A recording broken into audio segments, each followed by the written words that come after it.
4:30 evening video come, you see afterwards review. Okay. I there in video new recipe come there. Yes. Small English coming, full English not coming. ಈ ಹಾಳಾದ English ಎಷ್ಟು cycle ಹೊಡೆದ್ರು ನಾಲ್ಗಿನೇ ತಿರುಗಲ್ಲ.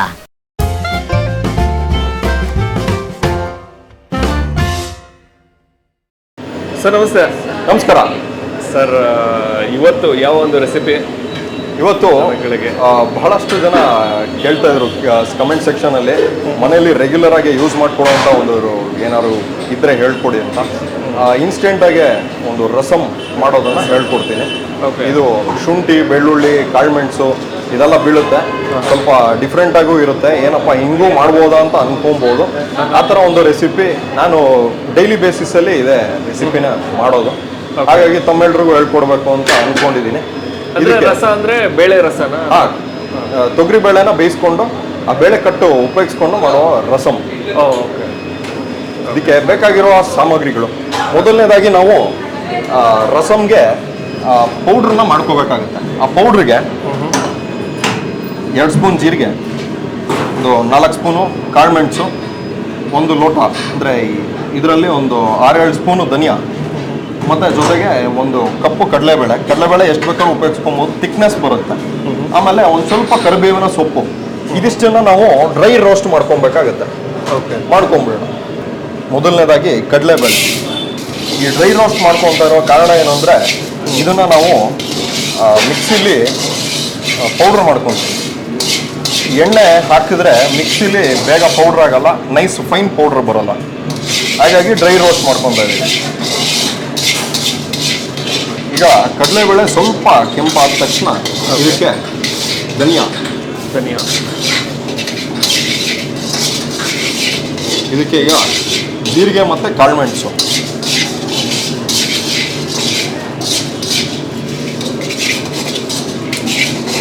ಇದಕ್ಕೆ ಕರಿಬೇವಿನ ಸೊಪ್ಪು ಸ್ವಲ್ಪ ಬಾಡುತ್ತೆ.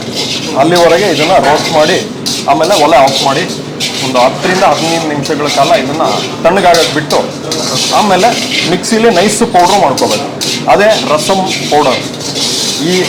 Especially ಈ ರೆಸಿಪಿಯ ರಸಮ್ಮಿನ ಪೌಡ್ರು ಇದೆ. ಈಗ ಒಲೆ ಆಫ್ ಮಾಡ್ಕೊಳ್ಳೋಣ. ಕರಿಬೇವಿನ ಸೊಪ್ಪು ಸ್ವಲ್ಪ ಬಾಡಿದೆ, ಸ್ವಲ್ಪ ತಣ್ಣಗೆ ಹಾಕಬೇಕು. ಆಮೇಲೆ ಅದನ್ನು ಪೌಡ್ರ್ ಮಾಡ್ಕೋಬೇಕು. ಈಗ ನಾವು ಮಸಾಲೆ ಪೌಡ್ರನ್ನ ರೆಡಿ ಮಾಡ್ಕೊಂಡಿದ್ದೀವಿ.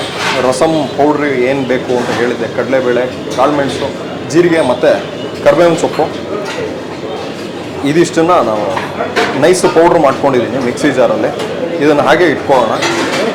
ನೆಕ್ಸ್ಟು ರಸಮ್ ಮಾಡೋಕ್ಕೆ ನಾವು ಏನು ಬೇಕು ಅಂತ ಹೇಳೋದಾದರೆ, ಒಂದು 5-6 ಟೊಮೆಟೊ, ಶುಂಠಿ ಮತ್ತು ಬೆಳ್ಳುಳ್ಳಿ ಇದಿಷ್ಟನ್ನು ಮಿಕ್ಸಿಗೆ ಹಾಕ್ಕೊಂಡು ಡೈರೆಕ್ಟಾಗಿ ರುಬ್ಕೊಳ್ಳೋದು, ಹಸಿನೇ ರುಬ್ಕೊಳ್ಳೋದು. ಕೆಲವ್ರಿಗೆ ಡೌಟ್ ಇರ್ಬೋದು, ಶುಂಠಿ ಮತ್ತು ಬೆಳ್ಳುಳ್ಳಿ ಇದಿಷ್ಟನ್ನು ಹಸಿ ಹಾಕ್ಕೊತಾ ಇದ್ದಾರೆ ಅಂತ.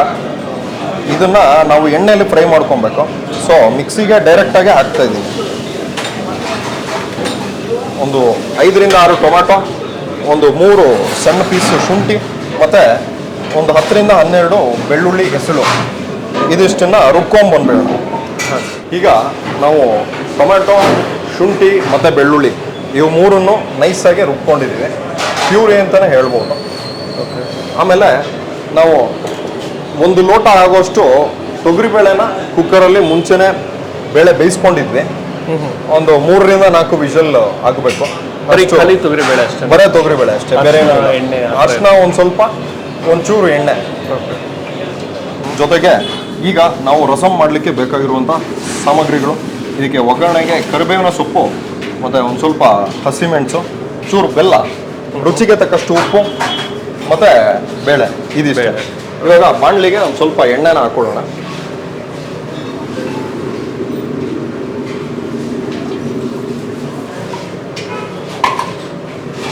ಮನೇಲಿ ಮಾಡ್ಕೊಳ್ಳೋರು ಒಂದು 5ರಿಂದ 6 ಸ್ಪೂನ್ ಮೇಲೆ ಎಣ್ಣೆ ಬೇಕಾಗುತ್ತೆ.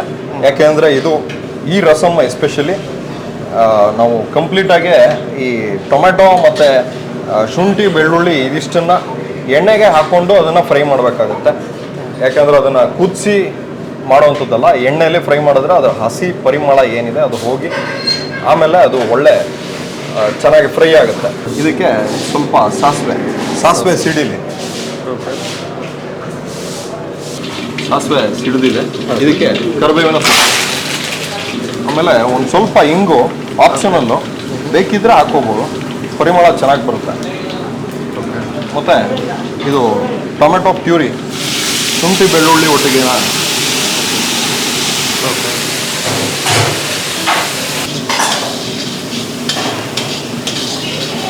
ರುಬ್ಕೊಂಡಿರೋ ಟೊಮೆಟೊ ಮಿಶ್ರಣ ಏನಿದೆ ಇದಿಷ್ಟು ಚೆನ್ನಾಗೆ ಫ್ರೈ ಆಗಬೇಕು. ಎಣ್ಣೆಯಲ್ಲಿ ಫ್ರೈ ಆದಾಗ ಸ್ವಲ್ಪ ಗಟ್ಟಿ ಆಗುತ್ತೆ, ಅಲ್ಲಿವರೆಗೆ ಇದನ್ನು ಫ್ರೈ ಮಾಡಬೇಕಾಗುತ್ತೆ.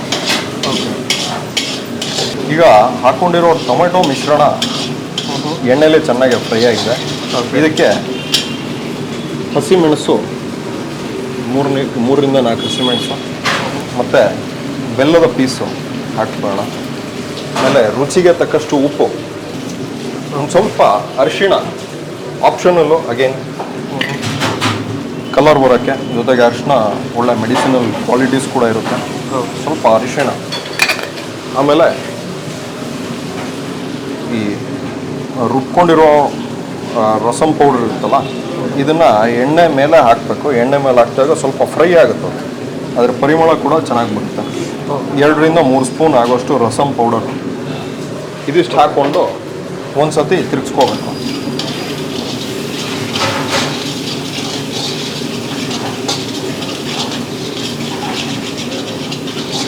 ಈ ಥರ ಗಟ್ಟಿಯಾಗುತ್ತೆ. ಈಗ ನಾವು ಬೇಯಿಸ್ಕೊಂಡಿರೋ ಬೇಳೆ ಕಟ್ಟೇನಿದೆ ಇದನ್ನು ಹಾಕೊಳ್ಳೋಣ.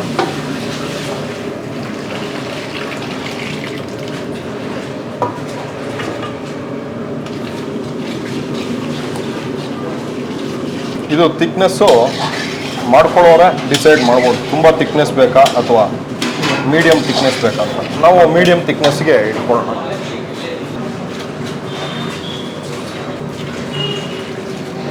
ಇದು ಚೆನ್ನಾಗಿ ಕುದಿಬೇಕು. ಕುದಿಸ್ಬೇಕಾದ್ರೆ ಈ ಥರ ಹಸಿ ನೊರೆ ಬರುತ್ತೆ.